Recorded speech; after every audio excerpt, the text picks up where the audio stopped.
ते असे larger than life दाखवतात करण जोहरच्या पिक्चरमध्ये, की बाबा तिथे गेल्यावर असे भारी भारी गाडी असतात, मोठी मोठी घरं असणार. ती काही रियालिटी नाही आहे. एक सामान्य माणूस, सामान्य मुलगा की काय विचार करतो किंवा असं काहीतरी एक मिसकन्सेप्ट किंवा एक मोठी अफवा की जी तुम्हाला वाटेल. चुकीत आल्यावर हे कळालं की आपण शिकायला कुठेतरी लोकांकडनं कमी पडायचो इंडियात. एकटेपणा म्हणू शकतो जेव्हा मी सगळ्यात पहिला एडिनब्राला आलतो आणि त्यानंतर एक फेज होती की माझी सगळी मित्र ज्यांच्यावर मी राहायचो ती सगळीच डाऊन साऊथला यायला लागली. त्याच्यासाठी पूर्ण परेड सुरू आहे आणि एकदम पुढच्या दिवशी मित्र भेटतोय. सुखाची भूक ही खूप कमी असते सुख दुःखाच्या वाटेत. Yes.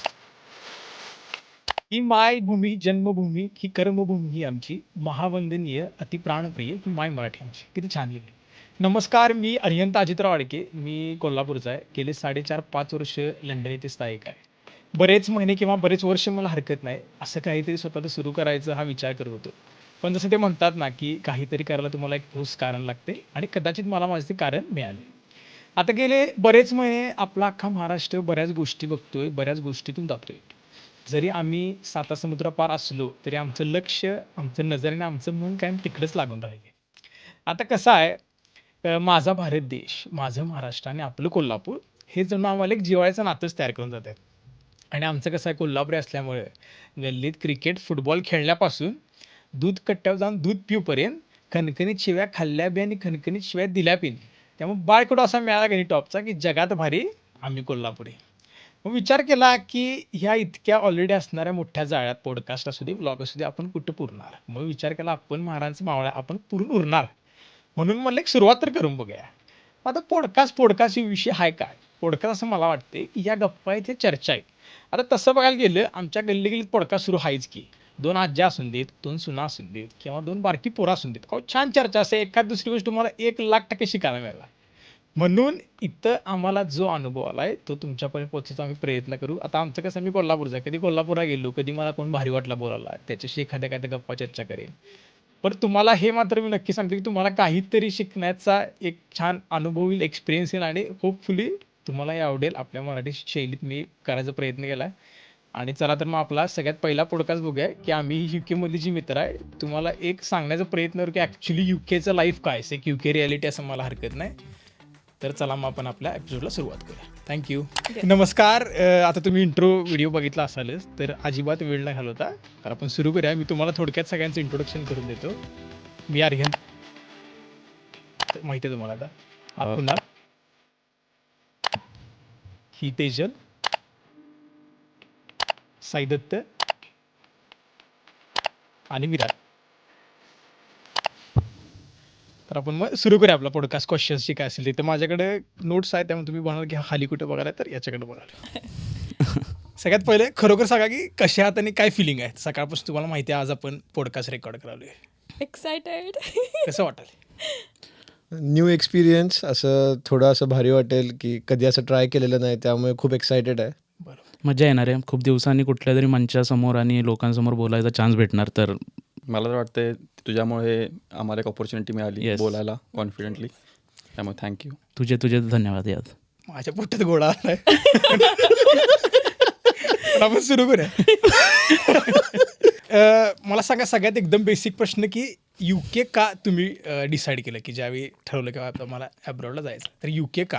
आता माझं बेसिक अशी थिअरी होती की फायनान्शियली UK मला थोडं चीप वाटलेलं ॲज कम्पेअर टू ऑस्ट्रेलिया किंवा USA, म्हणून मी Yes. आता मला UKलाच जायचं आहे. बरोबर. काय तुझं काय कारण होतं विराज? माझं कारण हे होतं की मी पण तू बोललास तसं ऑस्ट्रेलिया पहिला पाहिलेलं, पण तेव्हा असं वाटलं की बजेट जास्त जातं आहे. UK बिंग द सेंटर की इंडिया, मला माहीत नाही हा माझं स्पिरिच्युअल थॉट असेल की काय, पण मला UKवरून इंडिया जवळ वाटतं compare to any other countries. आणि लहानपणापासून आपण ते ब्रिटिश सगळं ऐकत गेलेलो आहोत, तर ती पण एक कुठेतरी आग आहे की यांच्याच देशात जाऊन आपल्याला काम करायचं, नीट करायचं आहे. हा, ते तर आहे. माझं काय US आणि ऑस्ट्रेलिया झालं नाही. मी तर ऑस्ट्रेलियाचा लोन वगैरे माझा सँक्शन्ड होता आणि त्यावरून मी कॅन्सल केला अचानक. लास्ट मिनिट असं झालं की आता ॲडमिशन कुठे मिळेल म्हणून UKला आलो. म्हणजे ऑप्शन नव्हता म्हणून तू? हां. माझ्यासाठी तर काय आहे, म्हणजे माझं तर हे ठरलं होतं की मला इथंच यायचं आहे पहिली गोष्ट. आणि इथं माझा सँडविच इयर होता, म्हणजे 2 वर्ष होते मला, म्हणजे जास्त राहता येईल. आणि दुसरी गोष्ट म्हणजे स्पोर्ट्समध्ये मी जास्त असल्यामुळे मला इथं बरेच स्टेडियम्स आहेत, सगळं आहे बघायला भेटेल. बरोबर. तर तो एक माझ्यासाठी एक प्लस पॉईंट होता. त्यामुळे माझा हा एकच निर्णय होता की UKला जायचं. आधीपासून डिसाईड होतं की UKला जायचं, UK नाही तर कुठेच नाही. कुठंच नाही. तुझं काय स्पेशल कारण?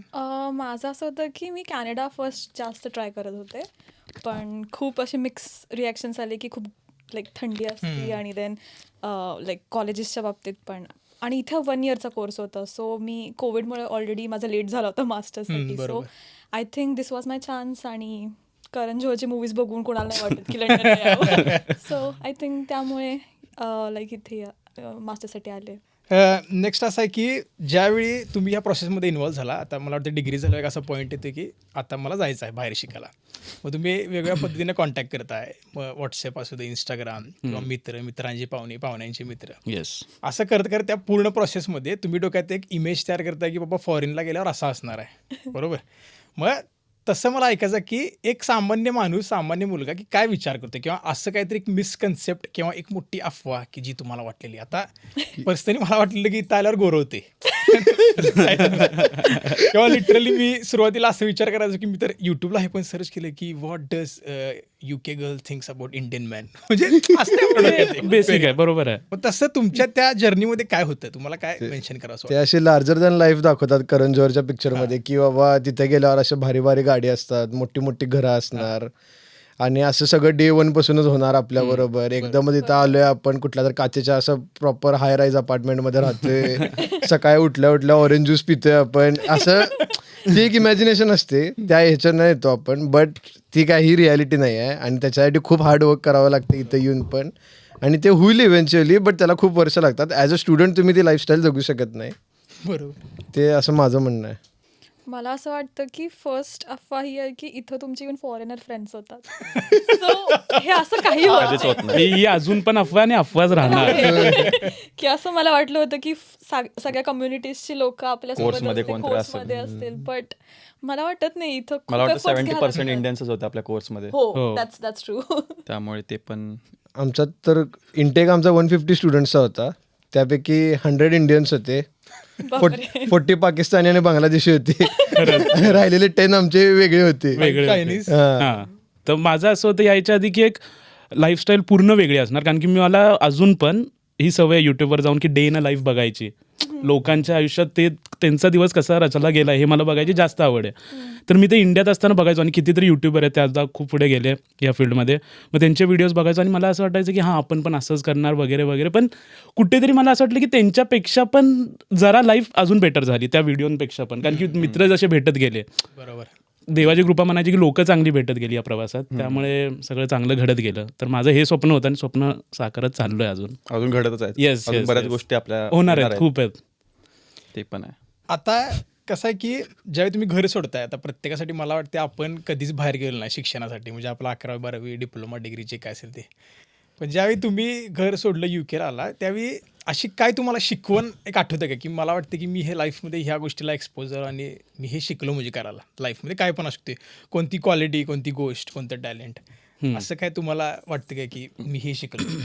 पहिली गोष्ट तर ज्यावेळी मी एअरपोर्टला आलो त्यावेळी असं वाटत होतं की एवढे वर्ष घरी राहिलोय, त्यावेळी ते मला म्हणजे कदर नाही म्हणू शकत, पण एक मोमेंट ते जगलो नाही. पण ज्यावेळी पप्पांच्या डोळ्यात असं पाणी वगैरे आलं की आता हा जाणार, आणि मला पण कळालं त्यावेळी की बाबा आता सगळं आपल्यालाच करायचं आहे, जेवणापासून हे पासून. पण जेवण मी कधी केलं नव्हतं, तर मला वाटतं सगळ्यात मेन तर तेच आहे की जेवण, टाईम मॅनेजमेंट, हे सगळं इथं आल्यावर कळालं आणि स्वतःच करायचं हे पण कळालं. आणि मला वाटते नव्हतीच कदाचित मला पण किंमत घरात असताना. जसं ती जी गोष्ट इझिली अवेलेबल असते कधी कधी आपण त्याला फॉर ग्रँटेड घेतो, त्याचा एक तो भाग होता मला वाटते रिअलायझेशनला.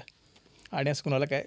मी तर सगळी अशी आता बँकेची कामं किंवा कुठली पण प्रोसेस, आता माझं असं व्हायचं की प्रत्येक गोष्ट इंडियात काम करायला कोणतर ऑफिस बॉय असायचे किंवा कोणतर बाबांचे मित्र किंवा कुठं तर ओळखीनं सगळी कामं व्हायची. पण इथं आल्यावर असं झालं की सगळं स्वतः करायला लागते आपल्याला.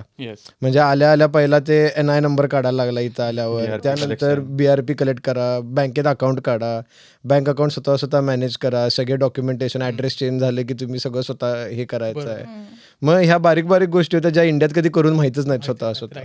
मग त्या गोष्टी करायला शिकलो इथं येऊन, आणि मग कळालं की हे आपण स्वतः पण करू शकतो, ह्याच्यासाठी आपण रिलाय करायची कुणावर गरज नाही, इंडिपेंडेंटली सगळी गोष्टी स्वतः मॅनेज करू शकतो. मला असं वाटतं की घर शोधण्यापासून, कारण इंडियामध्ये खूप इझिली घर मिळून जातं, कारण कुणाच्या तर ओळखीने होत असतं. पण आय थिंक इथल्या लाईक मार्केटमध्ये जाऊन कशी घरं किंवा लाईक काय एजन्सीज आहेत ते तुम्ही आजारी पडल्यानंतर स्वतः जाऊन चेकअप करून येणे, तिथं पण तुम्हाला सगळं स्वतःच करायला लागतं. सो आय थिंक ते आपल्याला खूप कम्फर्ट असतो इंडियामध्ये. बरोबर. मला वाटतं आपण अक्षरशः आपला एक संसार सेट करतो इथं, घर नवीन. शोधण्यापासून, भांडी घेण्यापासून. एक लाईफचा वेगळाच अनुभव की जो आपल्याला कधी वाटला आणि नव्हता. कुणावर राहणार हे माहित नाही. हां, ते होतं. बरोबर. आणि बरेच क्वेश्चन मार्क्स, बरेच माहित नाही, फिलिंग द ब्लँक्स पण. आणि घर मिळणार की नाही असं पण कन्फ्युजन असते सुरुवातीला. तर आमच्याकडे तर 1.5 महिने पहिलं घर नव्हतं. येस. युकेत आलो तेव्हा पहिल्यांदा असंच कुठं पण राहिलेलो मित्रांच्या घरी. त्यामुळे टफ असतं. ते स्ट्रगल्स वगैरे असतात. स्वतः घर शोधायचं, सगळं करायचं. आणि तुम्ही इथं एकटे असताय, स्वतःसाठी आलेले असताय आणि एकटे आलेलं असताय. त्यामुळे तुमच्याकडे काही ऑप्शन नसते की कोण तुमच्यासाठी आयतं काय वाढून देणार नाही इथं किंवा करून देणार नाही. माझं पण हेच होतं. आल्यावर सगळ्यात पहिला कळालं की एकटेपणाशी कसं झुंजू शकतो. कारण की इंडियात खूप आपल्या सगळ्यांचेच लाड होतात. माझे पण तसेच खूप लाड झाले, कारण की मला भाऊ नाही आहे, मला बहीण नाही आहे. तर मी एकटाच आहे. माझे मम्मी बाबा, मी आणि आमची सगळी एक्सटेंडेड फॅमिली. तर त्यामुळे मी ज्यावर बोट ठेवीन ते माझं होतं लहानपणापासून. बरोबर. पण इथं आल्यावर ते कळालं की आता जे आहे, जसं कुणाल बोलला, हा बोलला, सगळेच बोलले की जे करायचं ते आपल्यावर आहे. स्वतःच्या पायावर कुऱ्हाड मारायचे आहे तर घ्या मारून. ते पण आहे. आणि दुसरी गोष्ट ही होती की युकेत आल्यावर हे कळालं की आपण शिकायला कुठेतरी लोकांकडनं कमी पडायचो इंडियात. इथे काय आहे की तुम्ही मोठं बघू नका, लहान बघू नका. इंडियात कसं असतं, आपल्याला इगो येतो, म्हणजे टू बी ऑनेस्ट, की हा माझ्यापेक्षा ह्यानं काय केलं, मी ह्याचं काय ऐकू. बरोबर. कितीतरी वेळेला तो माणूस खरा असतो आणि चांगलं सांगत असतो, पण ते आपण नाही करत, जे इथे येऊन करतो. आणि तेव्हा मला खरोखर म्हणजे मी जेव्हा 9वीत होतो तेव्हा एक दोहा होता, जो तुम्हाला प्रॉब्लेम नसेल तर मी आत्ता तो म्हणतो, की ज्यावर मी ते रिलेट करतो. ते असं होतं की गुरु गोविंद दोऊकडे काय लागू पाय, गुरु गोविंद दोऊकडे काय लागू पाय, बलिहारी गुरु आपणे गोविंद दियो मिलाय. म्हणजे याचा असा अर्थ आहे की गुरु म्हणजे टीचर आणि देव दोघे एकत्र उभे आहेत. पण आपल्याला कन्फ्युजन होतं की आपण पाया कोणाच्या पडायचं. पण लहानपणापासून आपले गुरुच आहेत ज्यांनी आपल्याला देवाची गाठ घालून दिली. बरोबर. तर हे ते युकेत आल्यावर जास्त मी शिकलो अजून. मला असं वाटतं की मी सगळ्यात जास्त शिकलो म्हणजे खोटं बोलायला शिकलो. आणि अशा कॉन्टेक्स्टमध्ये की कित्येक वेळा पार्ट टाइमच्या वेळी असं झालं की कधी जेवलेलं नाही. पण ज्यावेळी अशी आई आपल्या एखाद्या प्रेमानं विचारते की बाळ जेवलास काय, आणि त्यावेळी तिची तुम्हाला खोटं बोलायचं असते, खोटं हसून ना, हे खूप डिफिकल्ट असतं. येस.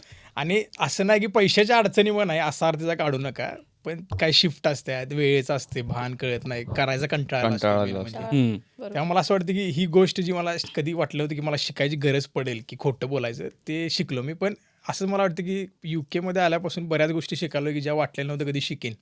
सगळ्यांचेच प्रत्येकाचे वेगवेगळे अनुभव असतील. मला तर वाटतं 6 महिने पहिले मी मॅगडीमध्येच खायचो दुपारी. खाल्लो तर खाल्लो, नाही तर मग काय मम्मीला सांगायचं जेवलो प्रॉपर.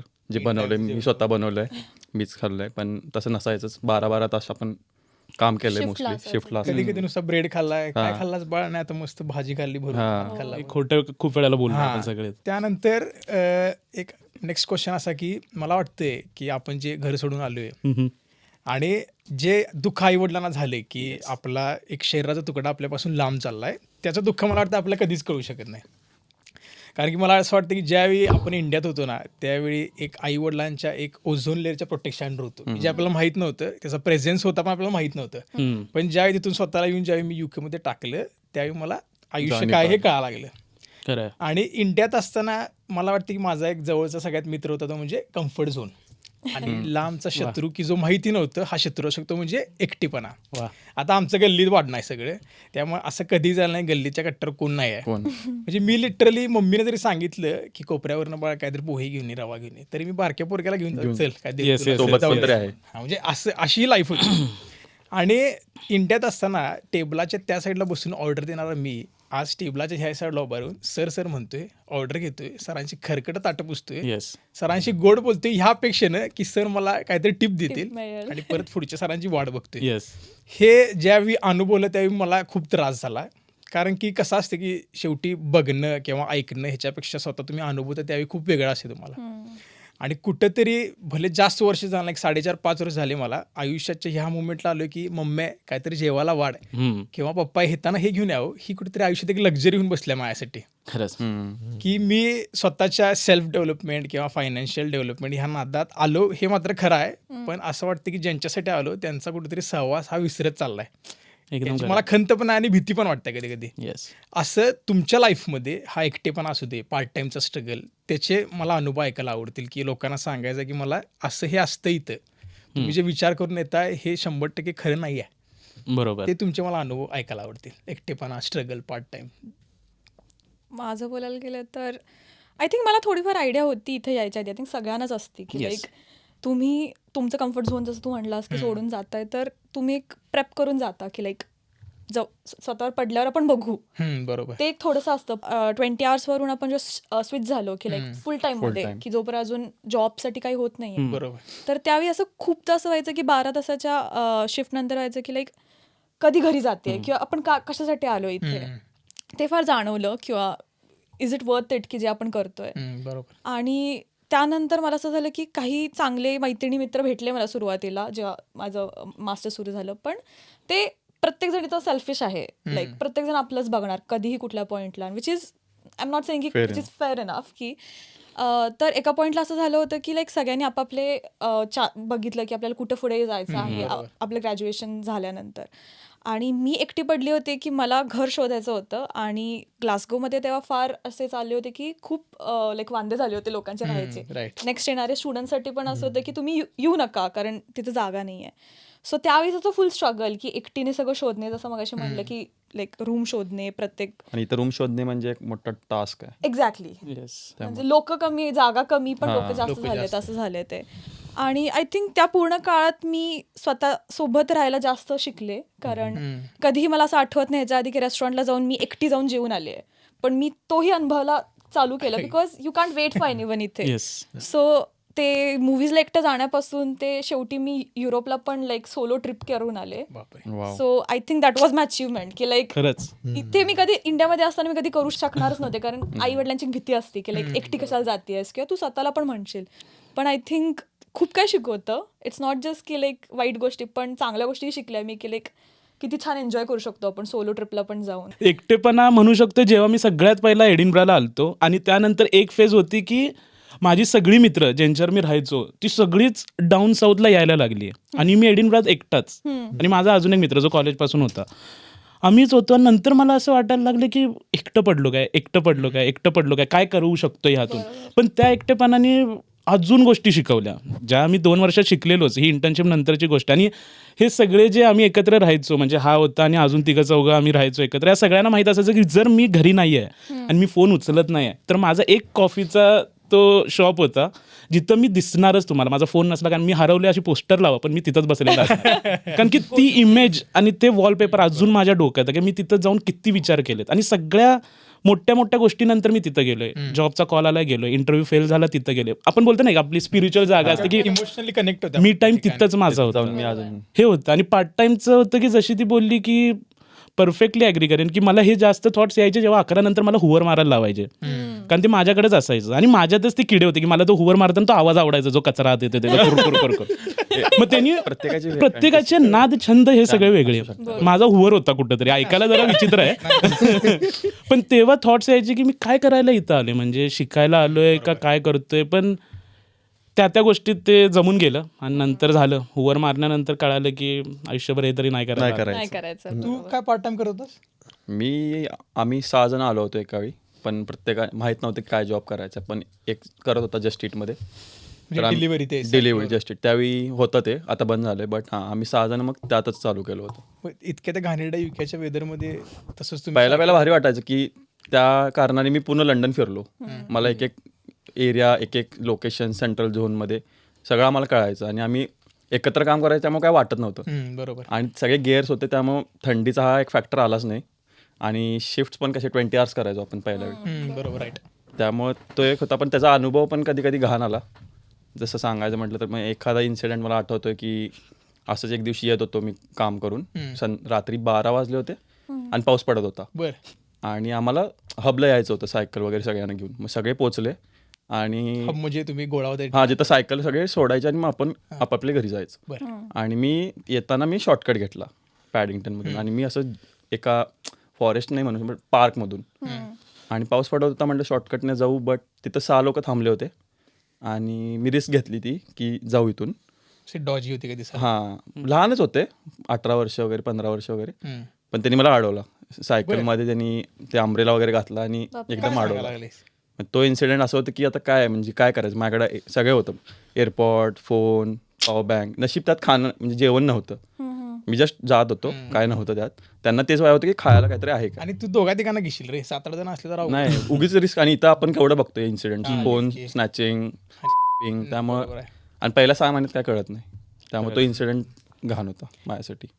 आणि आता जसं आपण सगळे आता डिग्री केलं UK मध्ये, इथला एखादा तुम्हाला डिग्रीचा एक्सपिरियन्स काय, जर तुम्ही तुमची बॅचलर्स कम्पेअर करा की अशा कॉन्टेक्समध्ये की डिफिकल्टी लेवल असू दे किंवा कॉलेजचं टायमिंग किंवा शिकवण्याची पद्धत, किंवा आपल्या इथं जसं एक प्रॉपर ते एक्झाम असते क्वेश्चन आन्सर्सवालं, तसं इथं नसतं. इथं असते असाइनमेंट्स. तसं तुम्हाला एखादा असं वाटते काय सांगावं असं की हे खूप वेगळं होतं माझ्यासाठी? पूर्ण पॅटर्नच वेगळा आहे. आता इंडियात कसं आपण एक्झाम्स वगैरे देतो युनिव्हर्सिटीच्या, त्यावेळी सेट क्वेश्चन्स असतात, म्हणजे एक ठराविक क्वेश्चन्स असतात. बरोबर. त्याचा एक ठरलेला पॅटर्न असतो की त्याच पॅटर्नमध्ये आपण आन्सर्स देतोय. म्हणजे एक ठराविक आपल्याला माहीत असते, हे 4 डेफिनेशन टाकल्या इथे, एखादी डायग्रॅम काढली, एखादा फॉर्म्युला लिहिला की तिथं 16 मार्काच्या क्वेश्चनला 12 मार्क तरी मिळून जातात. असं करत करत आपण 100पैकी पेपरला कमीत कमी 60 कसं पोचायचं 100 मार्काच्या पेपरला, हे आपल्याला माहीत असते. हा क्वेश्चन मागच्या वेळी 3दा आलाय, हां, तर मग आता येणार. तो तर असे ते ते कॉमन आहे. हा. बट इथं तसं काहीच नाही आहे. इथं बाउंड्रीजच नाही आहेत. तुम्हाला क्वेश्चन काही असू शकतो, आणि क्वेश्चन शक्यतो रिसर्चवाले असतात की बरोबर. तुम्ही गुगल यूज करा, सगळं यूज करा, जे काही रिसोर्सेस यूज करायच्यात करा, बुक्स वाचा, बट तुम्ही ते सोल्युशन आणा. की जो प्रॉब्लेम असं काय तर रिअल वर्ल्ड प्रॉब्लेम एखादा देतात की ही केस स्टडी आहे आणि ह्यासाठी तुम्ही एक सोल्युशन आणायचं असते. बरोबर, राईट. मग हा फारच मोठा डिफरन्स आहे. बिकॉज आपल्याला असं इंडियात तेवढंच बघून माहीत आहे की आम्हाला असं ह्याच्या पलीकडे बघून काय माहीत नाही, किंवा हा प्रश्न कधीच पडत नाही, तर मग आपण अभ्यासच करत नाही त्या प्रश्नाचा. असं पण आणि आहे. दुसरी गोष्ट मला ह्यात म्हणायचं की आपण सगळ्यांनी डिग्री जी केले ते विदाऊट चॅट GPT केले. हो. त्यामुळे सगळं रिसर्च एकदम आपल्याला मोठा point आहे करायचं. मांडायचा. 2021-22 ला डिग्री झाल्या त्यावेळी नव्हते ChatGPT. त्यामुळं आता सांगतो. खूप वाईट दिवस बघितलेत की सगळं रिसर्च काय बरोबर आहे चुकीचं आहे, आपल्याला डिसिजन घ्यायचा की ते खरं आहे का नाही. खरंच. बॅचलर्स कोविड वाली झाली, खरं मास्टर ChatGPT वाली नव्हती. नाही झाली. आय थिंक प्लॅगरिझमचं पण आपल्या इथं नव्हतं. तो एक बरोबर, मोठा हा. मुद्दा इथं बरोबर, आय थिंक सगळ्या स्टुडंट्सना इथे येऊनच कळालं मला काय आहे ते नक्की. एक्झॅक्टली. कारण आपल्या इथं हे खूप म्हणजे लोकांचं असं असतं की सेम टू सेम, तुला सांगायला आवडेल काय थोडक्यात प्लॅगरिझम काय कन्सेप्ट आहे? की लाईक तुमचं जे आन्सर्स तुम्ही लिहिताय ते कुणाशीही मॅच नाही केलं पाहिजे दुसऱ्या कितीही स्टुडंट्सच्या आन्सर्सची. बरोबर. सो त्यांच्याकडे एक स्पेशल सॉफ्टवेअर आहे, त्याच्यात तुमचे प्रत्येक थिसिस किंवा प्रत्येक असाइनमेंट चेक होतात आणि वर्ड टू वर्ड ते चेक होतं, आणि त्यात ते ॲक्च्युली तुम्हाला पर्सेंटेज लाईक सांगतात की लाईक किती प्लेजरिझम झाले तुमच्या याच्यामध्ये, की तुम्ही किती लोकांचं कॉपी केलं आणि कुठून कॉपी कुठून कॉपी केलं. इवन जरी तुम्ही गुगलवरनं घेताय तरी तुम्ही त्यात तुमचे स्वतःचे वर्ड्स घालून तुम्हाला थोडंसं मॉडिफाय करायचं असतं. येस. पण जर तुम्ही सेम टू सेम बघून पॅराग्राफ तुम्ही कॉपी पेस्ट केला तर तुम्ही इथं अडकता. म्हणजे वाचून समजून लिहायचं. हा, एक्झॅक्ट. त्यामुळे क्विलबॉट एक आपल्यासाठी क्विलबॉट तेव्हाचं होतं. सॉफ्टवेअर. आणि यावर अजून एक पॉईंट आहे की मी त्या स्टुडंटच्या एकदम अगेन्स्ट आहे, म्हणजे तोंडावर कॅमेरा तिकडे बघून पण बोलतो, अगेन्स्ट आहे की जे त्यांचं कोर्स वर्क करायला बाहेर देतात पैसे देऊन. बरोबर. हे मला पटतच नाही. कितीतरी उदाहरणं आलेत अशी समोर की ते करतात. म्हणजे तुम्ही एकदा ते पैसे देताना एवढं आठवा की आई वडिलांनी काय मेहनत करून तुम्हाला इथं पाठवलं, आणि तुम्ही काय करताय, जरा जास्त पैसे कमवायच्या नादात जास्त शिफ्ट भेटू दे ह्या नादात तुम्ही दुसऱ्यांना देणार आणि ते करणार. तुम्हाला स्वतःला तरी कशी मज्जा येते म्हणजे ते पास झालेलं रिझल्ट बघून. थोडं एथिक्स असावं मला वाटतं. Yes. इतके 20-25 लाख रुपये घालून तुम्ही Exactly. degree करायला दुसऱ्या देशात यायला लागलाय. आणि 2-4 शिफ्ट पैसे जास्त कमवून तुम्ही आयुष्याचं नुकसान करून घ्या. Exactly. तुमचं तुम्ही पूर्ण भविष्य किंवा पूर्ण करिअर तुम्ही रिस्कवर टाकता. हा, एक्झॅक्टली. माझं तर असं रेकमेंडेशन आहे की कोणी बाहेर वगैरे काय असं तसले असाइनमेंट्स वगैरे देऊ नयेत. स्कॅम असतोय, अर्ध्यापेक्षा जास्त लोक तर तेच. पैसे काढायलाच हे करत असतात. आणि जे काय होईल ते स्वतः जीवावर. जीवावर. 35 वर पास आहे, 8वर 35 पास व्हा, पण स्वतः जीवावर. मज्जा येऊ दे त्या कोर्स जिंकण्याची. तुमचा आहे म्हटलं तुम्हालाच अभ्यास करून ते पास व्हायचं, मग कळणार कसं की त्या गोष्टी काय आहेत. आणि मग नंतर म्हणायचं मला जॉब का लागत नाही. हा हो, जर तुम्ही स्वतःच काय करणार, मग तिथं उत्तर काय देणार तुम्ही त्या रूम मध्ये. एक्झॅक्टली. आणि आता इतकं सगळं हा छान अनुभव ऐकल्यावर सगळ्या आपण लढतरी केल्या, रात्रभर जागलो, असाइनमेंट केला, डेझर्टेशन फिरलो पण आपण खूप. हो. मी कमी फिरलो पण ठीक आहे. किंवा एखादा आमच्यासारखी त्याची इंग्लिश कायच पण बोम, एवढं सगळं करून दिवस आला ग्रॅज्युएशनचा. आता तुम्ही मगाशी तर मी डिग्रीचं नाव सांगितलंय, तर माझ्या डिग्रीचं नाव एकदम इंग्लिश आहे की masters in construction and project management with industrial internship. आता हे शिकल्यावर मला काय वाटलं की आता मी दनादन प्रोजेक्ट मॅनेज करणार. बरोबर. सगळ्यात मोठा हार्डवर्क पहिला तिथे झाला. पण शेवटी डिग्री झाली, एक आयुष्यात खंत राहील की आई वडिलांना घेऊन येऊ शकलो नाही, जी काय माझी वैयक्तिक कारण असेल त्यामुळे. येस. पण काय हरकत नाही, आपण मागे सरकत नाही. तो दिवस आला. आता माझा ग्रॅज्युएशनचा एक थोडक्यात अनुभव सांगतो की गेलो स्टेजवर, तो गाऊन घातला सुळसुळीत, कारण की डिग्रीला आम्हाला घालायला मिळालं नाही. टोपी बी घातली, इकडे एक बँकेस 10 लाखाची, इकडे एक 10 लाखाची एज्युकेशन लोनचा.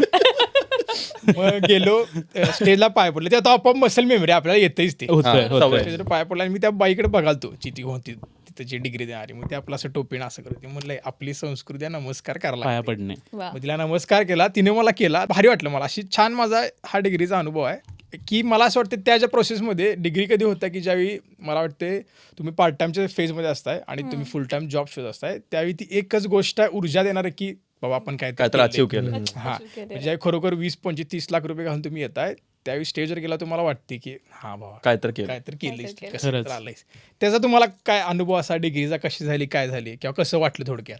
ऑब्व्हियसली तो सगळ्यात इम्पॉर्टंट आय थिंक क्षण आहे प्रत्येकासाठी आणि आय थिंक ते फ्लॅशबॅक प्रत्येकालाही येतात की लाईक तुम्ही त्यासाठी किती कष्ट घेतलाय Yes. किती रडलाय खूप. किती तुम्ही लाईक पार्ट टाइम जॉबमध्ये लाईक खूप कष्ट घेऊन तुम्ही केलाय आणि तो मोमेंट खूपच छान होता. But I think like you sed की लाईक माझे पण आई बाबा येऊ नाही शकले होते त्यावेळी पण एक चांगली गोष्ट म्हणजे त्यांनी लाईव्ह टेलिकास्ट केलं होतं आमच्या बरोबर, university. ते सगळ्यात बेस्ट. Same, same, हो. So त्या ह्यानी आई बाबांना तिथं बघायला मिळालं ही मला खूप आनंद आहे हां. त्याच्यामध्ये. Yes. म्हणजे एवढं ते माझं अचिव्हमेंट आहे ते त्यांचं पण आहे हो. त्यामुळे ते एक बेस्ट होतं. आणि माझं असं होतं की लाईक जसं मी मुलगी आणि युजली असं होतं की काही एज नंतर लग्न हे आपल्या इंडियामध्ये फार लगेच की चांगलं स्थळ आलं तर करून टाका.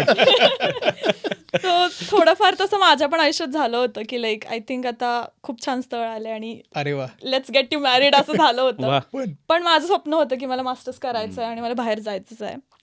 सो खूप म्हणजे मी लाईक स्टबन होते त्या गोष्टीसाठी आणि मग आले आणि तो ग्रॅज्युएशनचा दिवस आला. So I was like happy की लाईक जे मी सांगितलं होतं मी करून दाखवलं. नाही हे पण एका मुलगीसाठी खूप महत्वाचं आहे म्हणजे एक लग्न आटपून तुम्ही तुमचं लाईफ सेट करू शकता पण आपली जी काही स्वप्न आहेत आहेत. आयुष्य एकच आहे बरोबर. रिगार्डलेस ऑफ जेंडर त्यामुळे Yes. जे तुम्हाला पाहिलं त्यावर फोकस करून आपापला स्टँड घेणं आयुष्यात खूप गरजेचं आणि तिला ते फिरायचं एक हे पण होतं Exactly. आणि तिने ते केलं पण त्यामुळे ते आहे. Proud moment. होय नाही एकदा बिंग गर्ल म्हणून तिला हो, thank you. आता त्यानंतर मला असं वाटतं एकदा बिंग कोल्हापूरकर किंवा कोल्हापूरचा म्हणून आमचं आणि लढतरींचं एक जन्माजन्माचा नातं आहे. आता माझ्या आयुष्यात जो परिवर्तनात्मक बदल जो झाला मोठा शब्द आहे मराठी पाठ करून आले तो झाला की ए लव ए रान पासून हे यू म हे यू बी असापर्यंत तो प्रवास आला. येस. आता लढतरी म्हणल्यावर आता कसा विषय सांगतो मला मी लढतरीने सांगायला ह्याचा अर्थ असं नाही की मी त्याला प्रोत्साहन द्यालोय पण लढतरी प्रत्येकाच्या आयुष्यात येत असतात त्यातूनच माणूस शिकतोय. येस. आता फक्त इतक्या लांब असल्यामुळे लय आगाऊपणा करून चालत नाही मापात पाप केलं पाहिजे किंवा कसं होतं इथं मी ह्या तालमीतला आहे माझा भाऊ ह्यो आहे मी इथनं फोन लावतो हे करून सांगत चालत नाही. कोण येत नाही तर. हां त्यामुळे मला तसं तुम्हाला विचारायचं आहे की असं काय लढतरी तुमची आला काय किंवा अंगलट डाव उठला आला की हायला आता बहुतेक मी जातोय घरला किंवा मी जाते घरला असं तुम्हाला कुठला अनुभव किंवा माझ्यासाठी तर वाटतं की आता पार्ट टाइममध्येच बरेच इन्सिडेंट्स होत गेले. बरं तू पार्ट टाइम काय करत होतास मगाशी मी जस्ट मध्ये करत होतो पण थोड्या दिवसांनी मी दुसऱ्या ह्याच्यात पण केलो म्हणजे 6 महिन्यानंतर अनेक मी कोऑपमध्ये केलं त्यावेळी पण असे इन्सिडेंट्स होते की म्हणजे मला त्या टिलवर वगैरे थांबायला लागायचं आणि स्टोअरवर तुला माहिती आहे इथं कसे पण स्टिलिंग काय पण घेऊन जातात कधी पण आणि असं होतं की काय करायचंच नाही तुम्हाला म्हणजे फक्त बघायचं आहे. मग असे इन्सिडेंट्स बरेच आलेत की कोण पण येणार किती पण वाईन्सचे बॉटल घेऊन जाणार काय पण उचलणार तुम्ही हात नाही लावू शकत पण ते लावू शकतात. मग असे बरेच इन्सिडेंट झाले की ते 5-6 लोक आलेत आणि मी टिलच्या आत आहे माझ्याकडे कॅमेरा आहे बट मी काय करू शकत नाही. त्यावेळी असं झालं की आपण का करावं आणि काय सेफ्टी नाही काय नाही बरोबर कंपनीला काय फरक पडत नाही तुम्ही पार्ट टाइम करणार आज तुम्ही जाशील कोणतरी येणार नवीन त्यामुळे ते एक इन्सिडेंट असं वाटलं की हे लई जास्त दिवस करून चालणार नाही पण आता कोण पण येतं ते सेफ्टी तर मला वाटते जसं आपण बघतो ऑक्सफर्ड स्ट्रीटला पण काय पण कोण पण घेऊन जाते त्यामुळे मला वाटतं ते माझ्यासाठी एक म्हणजे सेटबॅक आहे म्हणू शकतो मी मी तर सेफ राहतो की ते ऍक्च्युली अनुभवताना समोरनं 4-5 जण आले ते मास्क घालून काय करायचं होतं. काय पण होऊ शकते आपल्याला स्टॅबिंग तर इथं कॉमन आहे हा आणि जबाबदारी कोण घेईल काय घेईल आपल्याला काहीच माहिती नाही. नाही पुढे कसं होईल आणि काय आपण घरी सांगतोय काय जॉबला गेलेलो आणि काय एकदम अशी न्यूज त्यामुळे होईल. बरोबर आणि लंडनची इमेज सगळीकडे असं इकडे तिकडे मूवीजमध्ये वगैरे सगळे असे हायफाय दाखवलेले असते क्राईम्स वगैरे असे तेवढे दाखवत नाहीत बट इथं डे टू डे नॉर्मल लाईफमध्ये भरपूर क्राईम्स चालू असतात म्हणजे कधी पण येतात आता तुम्ही सेंट्रल लंडनमध्ये तुम्ही ऑक्सफोर्ड स्ट्रीट पिकार्डली सर्कस ट्रॅफल्गर स्क्वेअर सगळी नावं ऐकून भारी वाटते.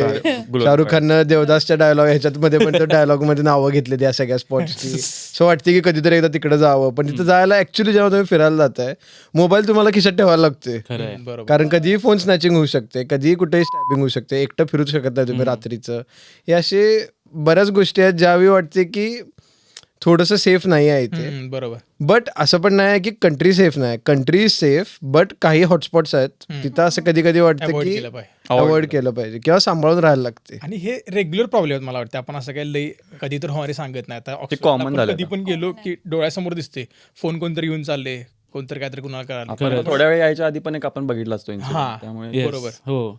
आणि मला एक इन्सिडेंट आठवतोय की आता सुरुवातीला ज्यावेळी आलो त्यावेळी इथं ते लोकांना फूड वाटत असतात खायला प्यायला. आता सुरुवातीला यायला आपण त्या काटकसर मोडमध्ये असतोय, बरोबर. हा. मग एका ठिकाणी गेलो आणि ते होमलेस लोकांना जे वाटत होते तिथं काय झाला विषय, कोण नव्हतं म्हणून त्यांनी आम्हाला सांगितलं सगळं घेऊन जावा.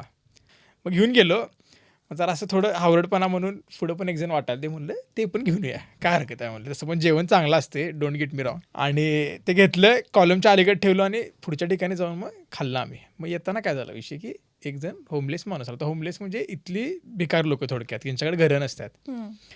आणि त्यांना ती बॅग उचलताना मग ते मला म्हणलं ती माझी बॅग आहे. मग मी त्या 6-7 महिने मला झाले, मग जरा मी पण म्हणलं तुझी कुठली बॅग आहे. मग तो आला असा पुढं आला आणि त्याने इंग्लिशमध्ये 2-3 शिव्या दिल्या. मग मी पण दिल्या त्याला इंग्लिशमध्ये, तोडक्या मोडक्या सांगू शकत नाही त्या काय शिव्या दिल्या. बरोबर. पण मी चालत होतो रुवावात. पण नंतर असा विषय झाला की तो माझ्या लागला मागं. मग जरा मला आला पोटात गोळा. का सांगतो, तो जरा दणकट होता आणि त्यांनी नको ते पदार्थ घेऊन असतात. अरे आणि मी बाहेरचा आहे, काय बनू शकते ना. मग पळायला सुरू केलं. मग येताना असा विषय झाला, पळालो 4 वेळा घेऊन अशा. तो मागं पळालाय. येताना बघितलेलं एका ठिकाणी की पोलिसांची गाडी आहे. मग म्हणलं भावा डावीकडे व डावीकडे. पळत पळत गेलो. त्यावेळी सगळे विचारायचं की मी डिपोर्ट झालोय. लोकांना हो ब्रिटिश पासपोर्ट आहे, घर नसलं तरी त्याकडे ब्रिटिश पासपोर्ट आहे. बरोबर.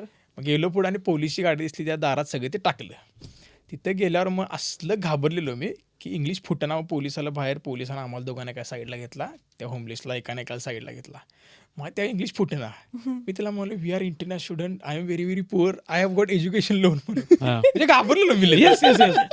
एज्युकेशन लोनचं त्याला पण सांगितलं. मग त्याला कळालं की घाबरत. मग त्यानं जरा काम डाऊन केला. काय विषय नाही म्हणला, आम्ही त्याला धरून ठेवतो, तुला घरी सोडू काय म्हणलं घरी सोडू नकोस म्हणलं. तिथं पण जरा इगो होता ना, घरी कशाला येस येस येस. घाबरलेलो. कोल्हापूरच ना सातारा दणकट आलं कसं म्हणणार रे. ती पण. मग गेलो आम्ही घरी. त्यानंतर 2 दिवस सिटी सेंटरला मात्र घेऊन नाही. कुठं तो आला त्याचा गँग पोलीस त्यावेळी तुला फोन केला तर अवघड होणार रे तू येऊपर्यंत. असा एक अनुभव आला मला लढतरींचा, ते एक आठवते मला. मगाशी जसं तू म्हणलास की ते काहीतरी पदार्थ घेऊन असतात, तर त्याच्यावरनं मला एक म्हणजे आठवतं मला की इन्सिडेंट की मी जस्ट रिसेंटली रेडिंगला शिफ्ट झाले नवीन जॉबच्यासाठी. आणि रेडिंग सिटी आहे. रेडिंग सिटी आहे इथे लंडन पासून एक ½ an hourच्या डिस्टन्सवर. आणि लाईक आय सेड की लाईक नवीन सिटी होती आणि नवीन जॉब होता, सो मी बऱ्याच लोकांना ओळखत नव्हते. आणि मी नॉर्मली ऑनलाईन व्ह्यूविंग करूनच घर फायनल केलं होतं. ज्या दिवशी फर्स्ट डेला तिथे गेले तर जस्ट एंटर करता कळालं की 5 मुलं राहतात आणि मी एकटीच मुलगी आहे. आणि वॉज लाईक फाईन, ठीक आहे, आता इथं ते आय थिंक कॉमन आहे की मिक्स राहू शकतात. पण मला दुसऱ्या दिवशी असा अनुभव आला की आमच्या जस्ट साईडला लाईक नेबर माझे, सो ते ड्रगिस्ट होते. अरे बापरे. सो मी येत होते वर्कमधून आणि then I could see them की लाईक त्यांनी फुल लाईक नशेमध्ये आहेत आणि ते माझं म्हणजे लाईक मला आत जायला देत नव्हते माझ्या घरी.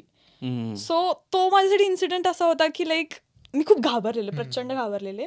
आणि एजन्सी कधी कधी म्हणजे बिलकुल हेल्प करत नाही तुम्हाला इथे. आणि त्यांचं असं झालं होतं की तुम्ही काउन्सिलला तुम्ही कंप्लेंट करा आणि मग लेट्स सी की आपण काय करू शकतो. बट माझ्यासाठी रोज बाहेर पडणं अवघड झालं होतं, कारण ते खूप त्रास जायचे. म्हणजे लाईक रोज दंगा असायचा किंवा जस्ट बिकॉज नेबर असल्यामुळे मला तो एकच डोर होतं जिथून मी जाऊ शकत होते जॉबला किंवा वर्कला.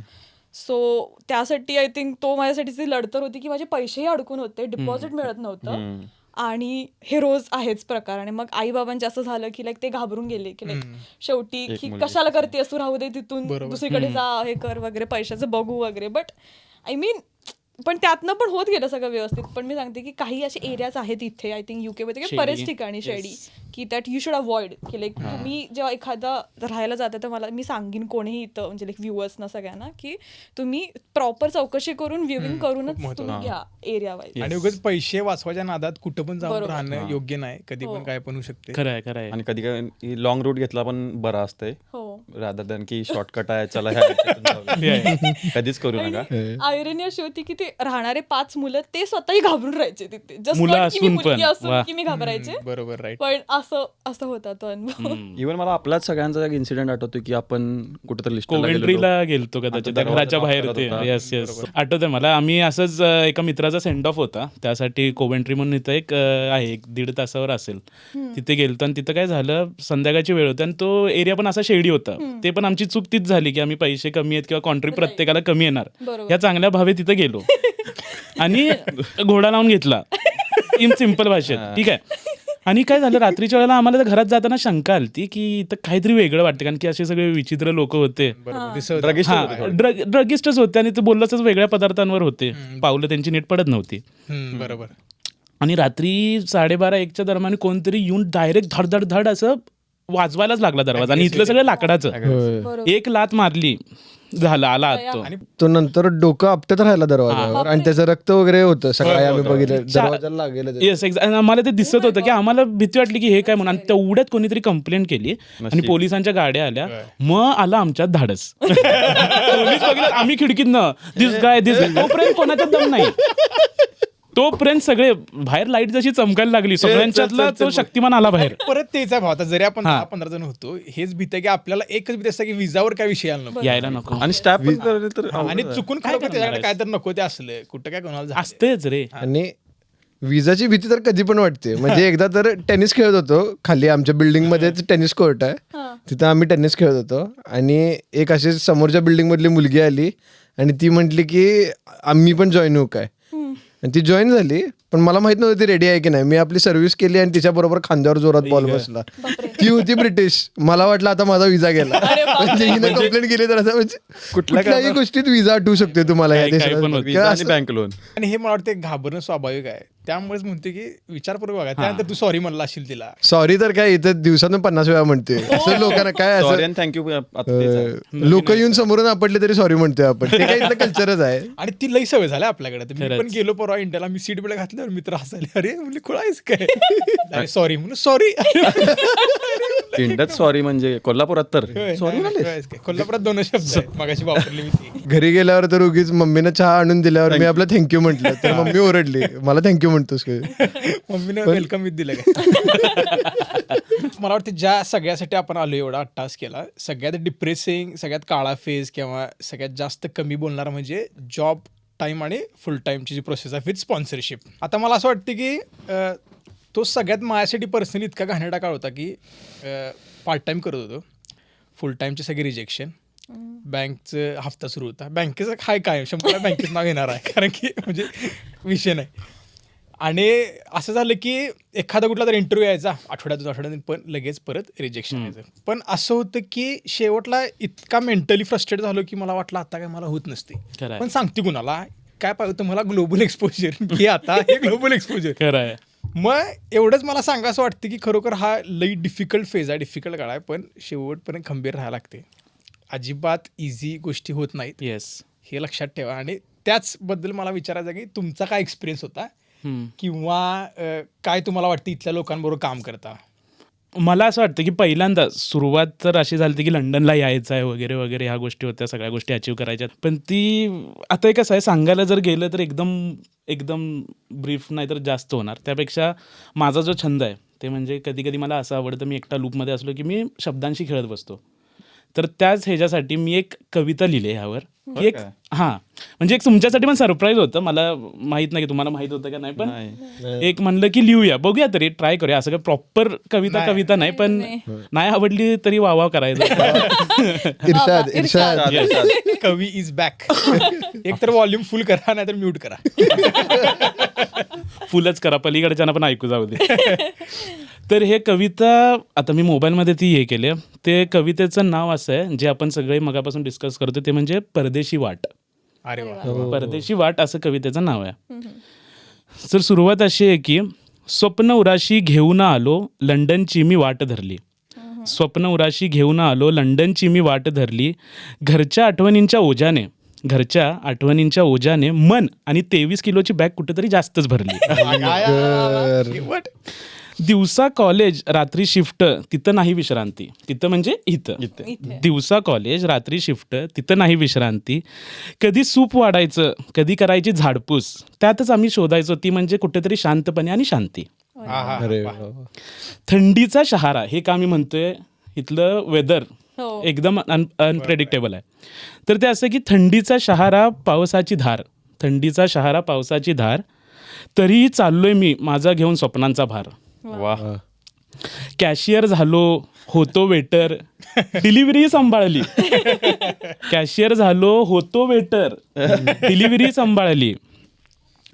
हात पाय दुखले तरी हसत हसत कामं पार केली. ते तर आहे, ते तर आहे. ऍक्च्युली CV पाठवले रोज नव्हे. इंटरव्ह्यूमध्ये नकारच मिळे. CV पाठवले रोज नव्हे, इंटरव्ह्यूमध्ये नकारच मिळे. UK अनुभव हा प्रश्न पुन्हा, UK अनुभव हा प्रश्न पुन्हा, जणू काळजाला परत छळे. मनात येई परत जावं का, थांबूया ही झुंज आता. मनात येतं परत जावं का, थांबूया ही झुंज आता.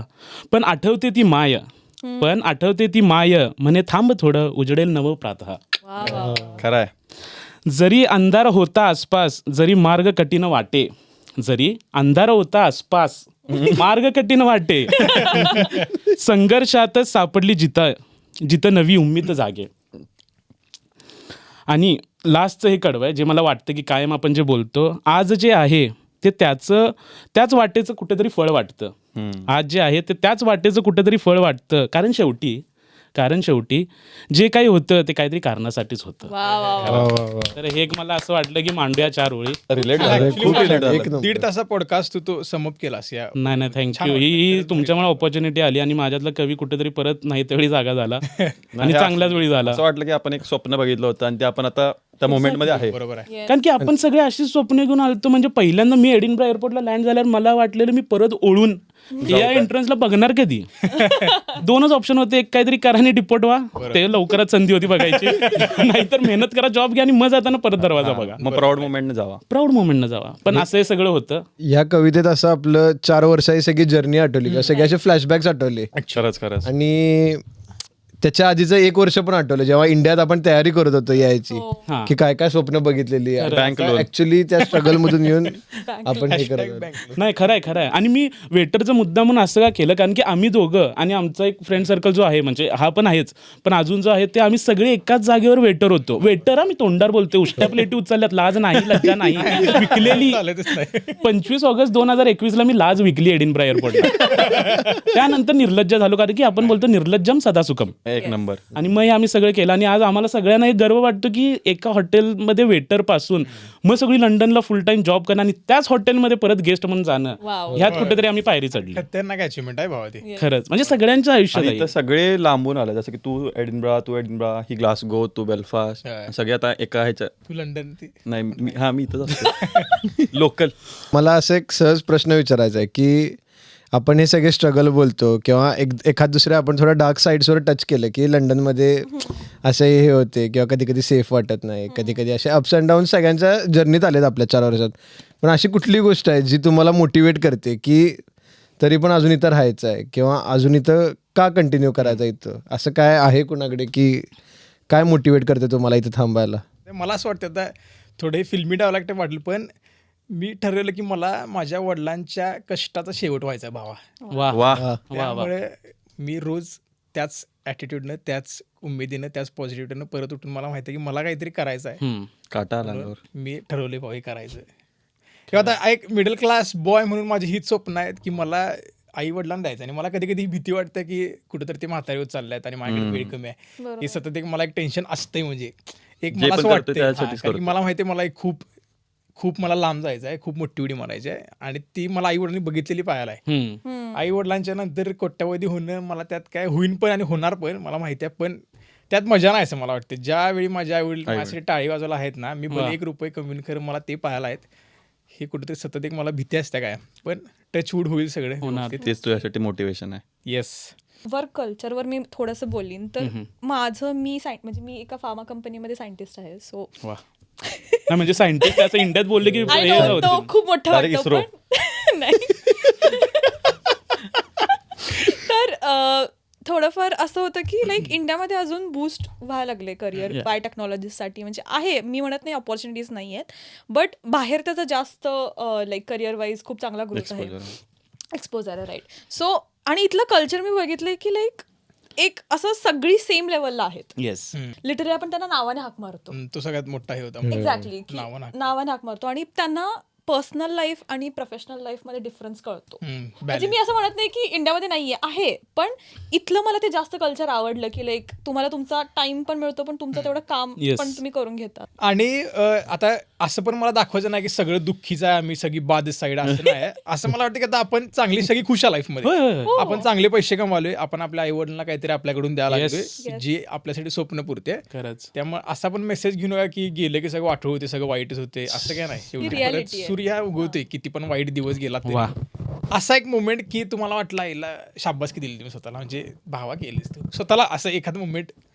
जेव्हा गाडी घेतली तेव्हा असं वाटलं की झाले आता इथं असं सक्सेसफुल झालो आहे. कारण ग्रॅज्युएशन झालेलं डिसेंबरमध्ये आणि त्यानंतर जॉब पण लागायला, फुल टाईम जॉब पण होता आणि लगेच जानेवारीत गाडी घेतली.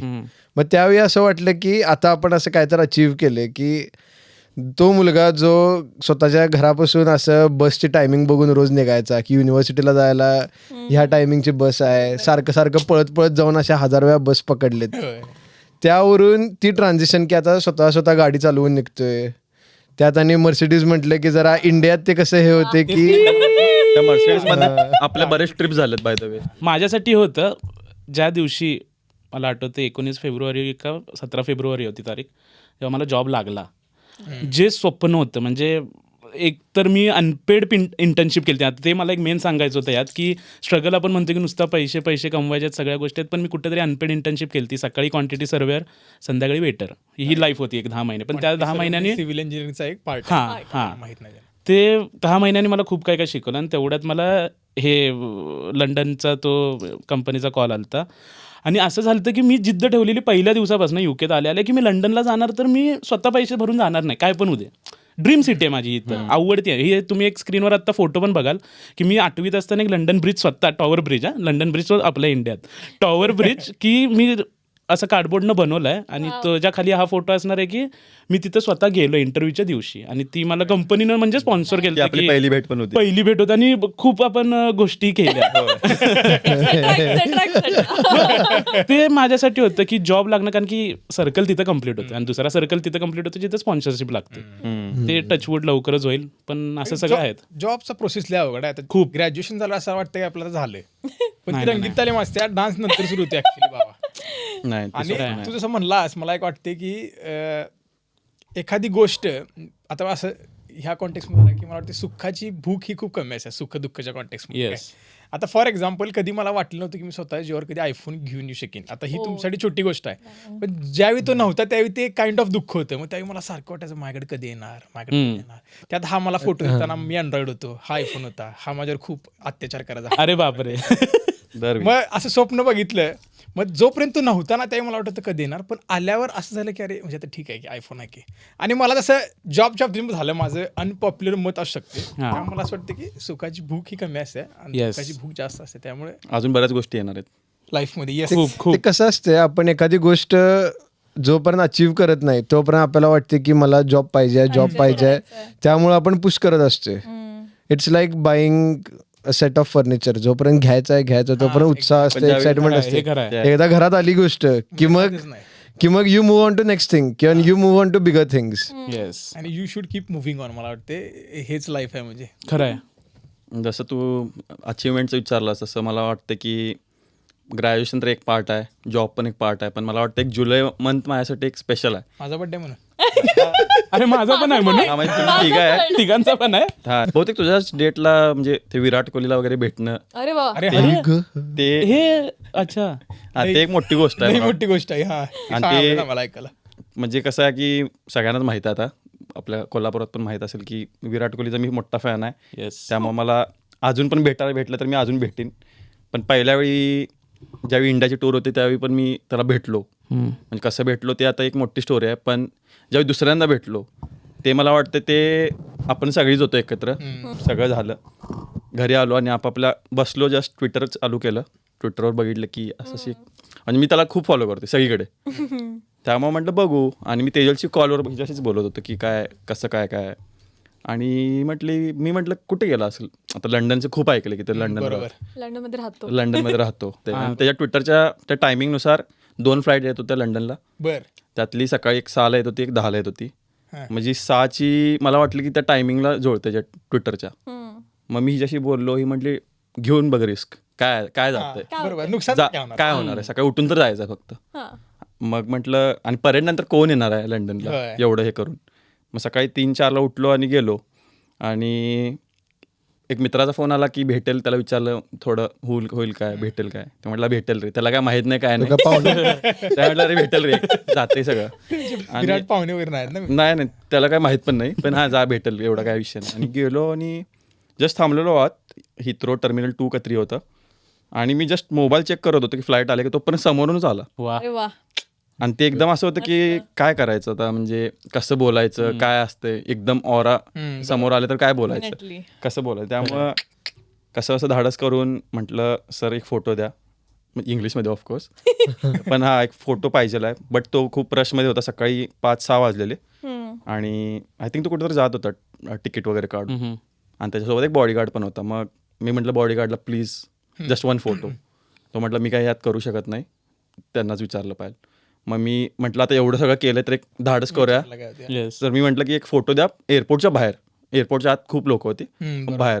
तो म्हटलं जस्ट कम आउटसाईड. मग बाहेर गेलो. हा. आणि ते एकदम असं वर्ल्ड कप जिंकलेला आणि एकदम समोर आहे ते व्यक्ती, त्याच्यासाठी पूर्ण परेड सुरू आहे. आणि एकदम पुढच्या दिवशी मी त्याला भेटतोय. आणि मग मी बोललो आणि एक चांगला लगेच फोटो काढला. आणि मी असं म्हणजे नॅचरली आलं ते की एकदम असं मी त्याला मानतो, त्यामुळे असं टच केल्यासारखं केलं मी, पाया पडल्यासारखं.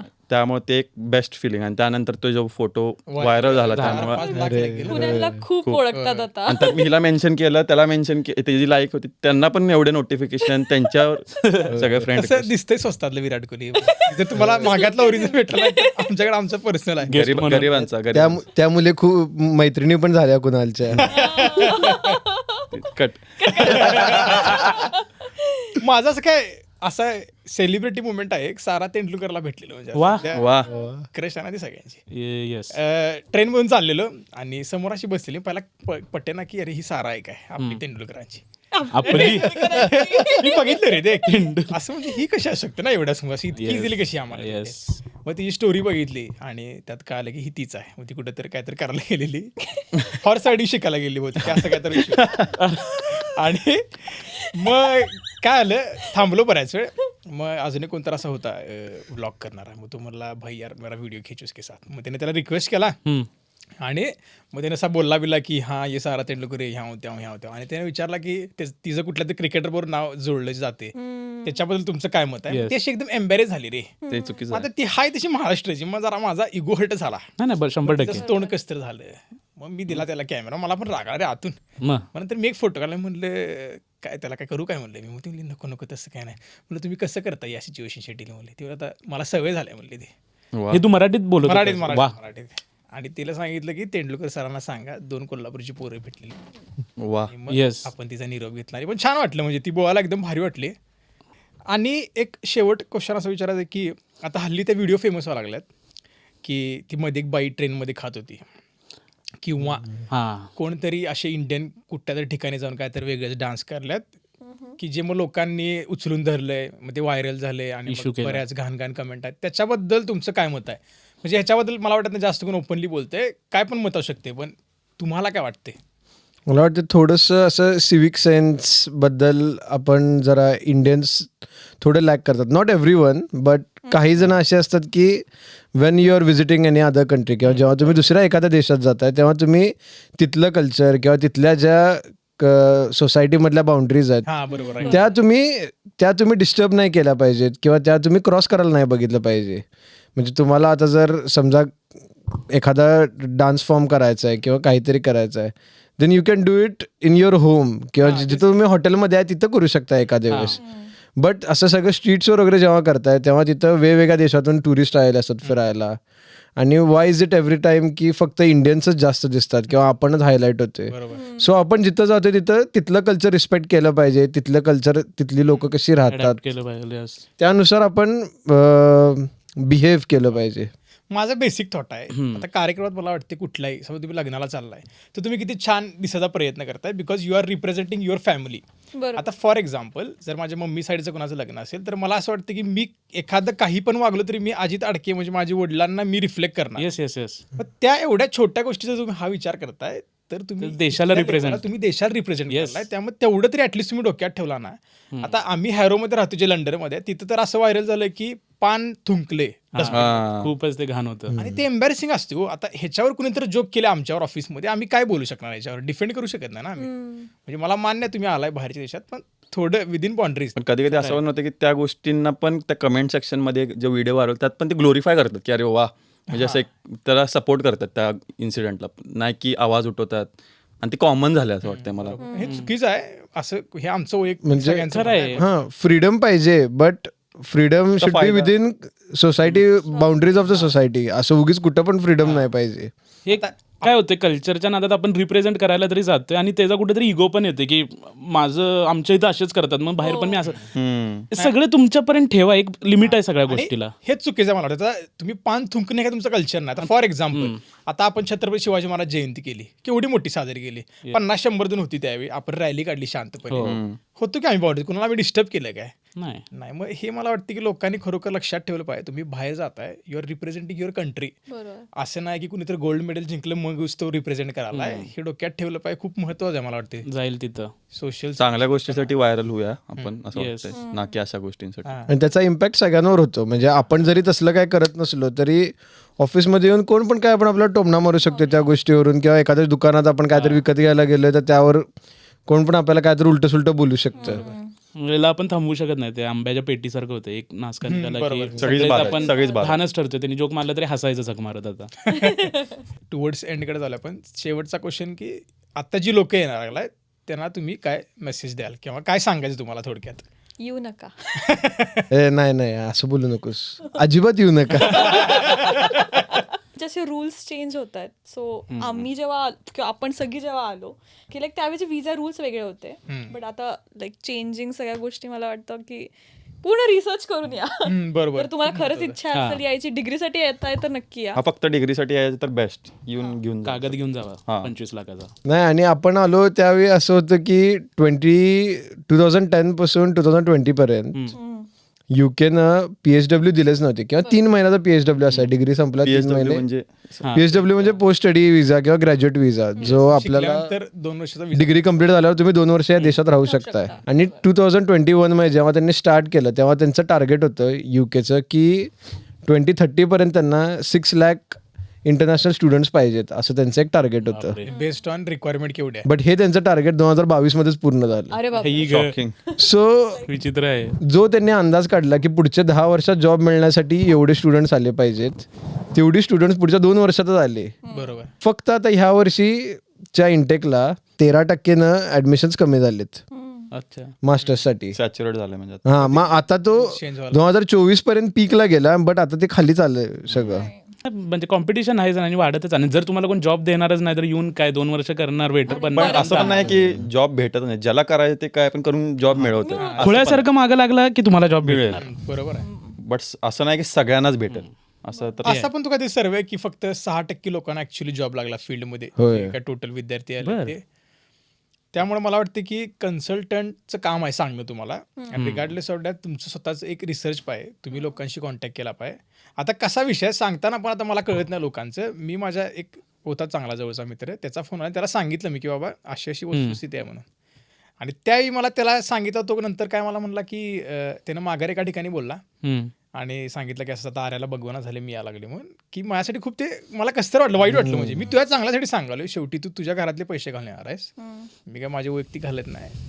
हे मला वाटतं कळालं पाहिजे. सगळ्यांना तेच वाटते की ह्यांचं तर झालं, आता काय आम्हाला बोलवत नाही ही, किंवा आता आम्हाला म्हणतात तुम्ही येऊ नका, बट असं काय नाहीये. तसं काय नाही बघू शकता बरेच आहेत, असं नाही की युकेच आहे, बऱ्याच गोष्टी आहेत. मार्केट वेगळं होतं, विजा रूल्स वेगळे होते, आता विजा रूल्स एवढे स्ट्रिक्ट झालेत. आता पार्ट टाइम भेटत नाही लोकांना. एका ह्याच्यात समराईज करायला गेलं तर असं होतं या पॉडकास्टचा हेतू की तुम्हाला सगळी वस्तुस्थिती माहीत पाहिजे. असं आमचं हेतू नाही की आमचं चांगलं झालंय आणि तुम्ही येऊच नका, यायचा या, पण ही आम्ही वस्तुस्थिती सांगितली.